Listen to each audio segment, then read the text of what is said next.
Rarely does the world stop, but tonight, from California to Moscow and all parts in between, including here in Washington, President Biden takes a challenge not seen in almost 50 years. It's 4 p.m. in Los Angeles, California, where a gallon of gas now costs $5. It's 2 a.m. in Kyiv, Ukraine, where the president there holds out against all odds. How long can he last against an all-out Russian offensive? It's 3 a.m. in Moscow, where a cornered Vladimir Putin appears ready to fight himself out of a corner, but will his generals fight him first? It's 1 a.m. in London, where our closest allies look to American leadership. How can we prevent a war in Ukraine from going nuclear? And it is 7 p.m. here in Washington, where House Democrats await President Biden's State of the Union to help save their midterm election prospects. Good evening. Welcome to our special coverage of the State of the Union 2022. President Biden's first. I'm Leland Vittert. A Democratic president hasn't come to the Capitol with lower approval ratings since Jimmy Carter.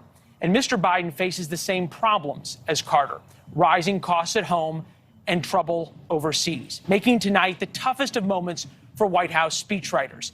They face the unique prospect of a president delivering his State of the Union and a live split screen of Russian missile attacks in Ukraine. Today, Russian forces began medieval-like sieges on Ukrainian cities. They have not yet encircled Kyiv, but tanks and troops from Belarus have moved down to the western side of Kyiv. Putin's lone ally, Belarus, moved south to cut off the capital of any chance of resupply. And Russian military tactics took a brutal turn today as they indiscriminately targeted civilians and used rockets to attack city centers, killing dozens. Against stubborn targets, the Russians deployed vacuum bombs designed to collapse the lungs of anybody within a quarter-mile blast radius. They are weapons of terror. Today, President Biden spoke with the Ukrainian president and promised more American help, but denied the Ukrainians' request of a NATO-enforced no-fly zone that would pit Russia and American pilots against each other. The Ukrainian president was openly disappointed. Говорили багато разів з президентом Байденом. Я вдячний йому за ці і можливості, і допомогу. Вони також мене не чули. Я їм говорив, що Україна буде боротися, ви побачите, міцніше за всіх. President Biden will take a strong stance against Vladimir Putin tonight and then turn to domestic issues. The White House says he will strike, and we are quoting, an optimistic tone, which could prove a tricky path to walk. Why?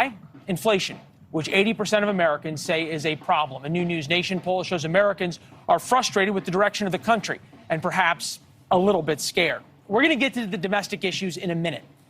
But at the moment, Ukraine is a compounding crisis for Mr. Biden. The worse Ukraine gets, the higher oil prices go. Today, oil closed up 10%, sending gas prices skyrocketing, but adding rocket fuel, literally, to the fire of inflation, as oil goes into just about everything we consume or the transportation of it. On the other hand, for America and the free world, if Ukraine does not get solved, nothing else might matter. Every day of Vladimir Putin's failed invasion is a day closer to him deciding to use nuclear weapons to solve his problems.